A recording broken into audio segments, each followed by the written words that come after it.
हिरण्यकशिपु के वंश में दैत्य निकुंभ के पुत्र सुंद और उपसुंद अत्यंत पराक्रमी तथा उद्धत थे। वे अपने समय में दैत्यों के मुखिया थे। दोनों सगे भाई थे। दोनों में इतना अधिक प्रेम था कि एक प्राण दो देह की कहावत उनके लिए सर्वथा सार्थक थी। दोनों की रुचि समान थी, आचरण समान था, अभिप्राय समान थे। वे साथ ही रहते थे, साथ ही खाते पीते उठते बैठते थे।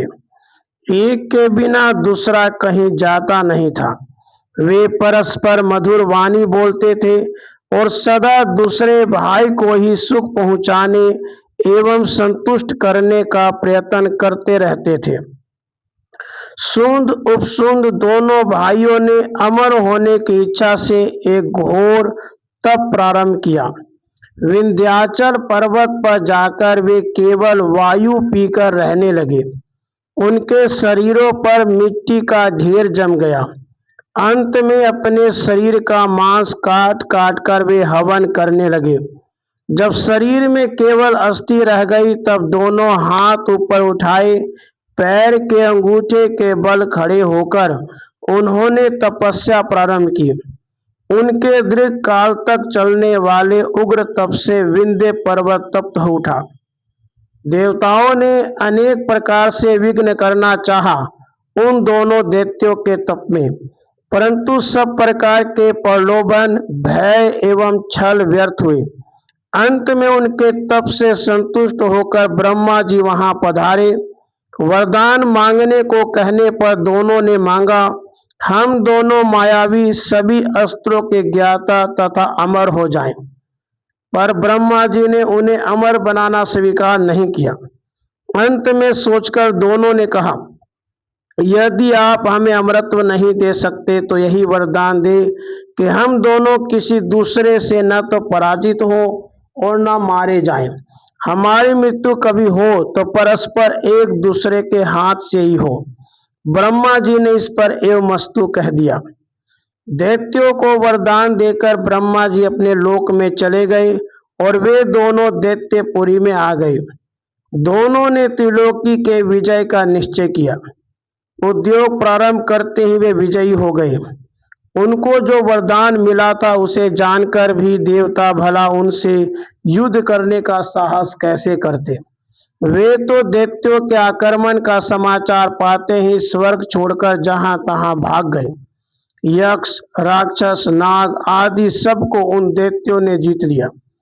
त्रिलोक विजयी होकर उन्होंने अपने सेवकों को आज्ञा दे दी, कोई यज्ञ, पूजन, वेद अध्ययन न करने पाए।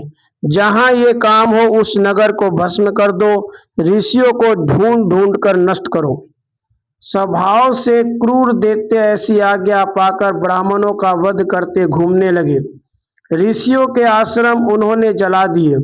किसी ऋषि ने साप भी दिया तो ब्रह्मा जी के वरदान से वह व्यर्थ चला गया। फल यह हुआ कि पृथ्वी पर जितने तपस्वी, वेद पाठी, जितेंद्रिय ब्राह्मण थे, धर्मात्मा लोग थे, ऋषि थे, वे सब भय के मारे पर्वतों की गुफाओं में जा छिपे। समाज में न कहीं यज्ञ पूजन होता था न वेद पाठ, परंतु दैत्यों को इतने से संतोष नहीं हुआ। वे इच्छा अनुसार रूप रखने वाले क्रूर सिंह, व्याघ्र, सर्प आदि का रूप धारण करके गुफाओं में छिपे ऋषियों का भी विनाश करने लगे। इस अत्याचार की शांति का दूसरा कोई उपाय न देखकर ऋषिगण ब्रह्मलोक में ब्रह्मा जी के पास पहुंचे। उसी समय देवता भी लोक पितामह के समीप अपनी विपत्ति सुनाने पहुंच गए थे। देवताओं तथा ऋषियों की विपत्ति सुनकर लोक सृष्टा ब्रह्मा जी ने दो क्षण विचार करके विश्वकर्मा को बुलाकर एक अत्यंत सुंदरी नारी के निर्माण का आदेश दिया। विश्वकर्मा ने विश्व की समस्त सुंदर वस्तुओं का सार भाग लेकर एक स्त्री का निर्माण किया। उस नारी के शरीर का एक तिल रखने जितना भाग भी ऐसा नहीं था जो अत्यंत आकर्षक न हो, इसलिए ब्रह्मा जी ने उसका नाम तिलोत्तमा रखा। वह इतनी सुंदर थी कि सभी देवता और लोकपाल उसे देखते ही मोहित हो गए। तिलोत्तमा ने हाथ जोड़कर ब्रह्मा जी से पूछा, मेरे लिए क्या आज्ञा है? पितामह ब्रह्मा जी ने कहा, तुम सुंद उपसुंद के पास जाओ और उनमें परस्पर शत्रुता हो जाए ऐसा प्रयत्न करो। तिलोत्तमा ने आज्ञा स्वीकार कर ली। पितामह को प्रणाम करके देवताओं की प्रदक्षिणा करके उसने प्रस्थान किया। सुंद उपसुंद अपने अनुचरों के साथ उस समय विंध्याचल के उपवनों में विहार कर रहे थे। वहां भोग की सभी सामग्री एकत्र थी। दोनों भाई मदिरा पीकर उत्तम आसनों पर बैठे थे। स्त्रियां नृत्य कर रही थी। गायक नाना प्रकार के बाजे बजाकर गा रहे थे। बहुत से लोग उन दोनों भाइयों की स्तुति कर रहे थे। तिलोत्तमा नदी के किनारे कनेर के फूल चुनती हुई वहां पहुंची। उसे देखते ही दोनों भाई उस पर आसक्त हो गए। कामासक्त सुंद और उपसुंद एक साथ उठकर तिलोत्तमा के पास दौड़ गए। सुंद ने उसका दाहिना हाथ पकड़ा, उपसुंद ने बायां हाथ। दोनों उससे अनुनय विनय करने लगे कि वह उनकी पत्नी हो जाए। तिलोत्तमा ने दोनों की ओर कटाक्ष पूर्वक देखकर मुस्कुरा कर कहा, आप लोग पहले परस्पर निर्णय कर लें कि मैं किसको वरण करूं। एक नारी की आसक्ति के कारण दोनों भाई परस्पर का सौहार्द भूल गए। उनमें से प्रत्येक स्वयं ही उस नारी को अपनी बनाना चाहता था। एक तो मदिरा का नशा था, दूसरे कामदेव ने उन्हें अंधा कर दिया था। वे अपने हित अहित को भी भूल गए। सुंद ने क्रोधपूर्वक उपसुंद से कहा, यह मेरी स्त्री है, तुम्हारे लिए माता के समान है, इसका हाथ छोड़ दो।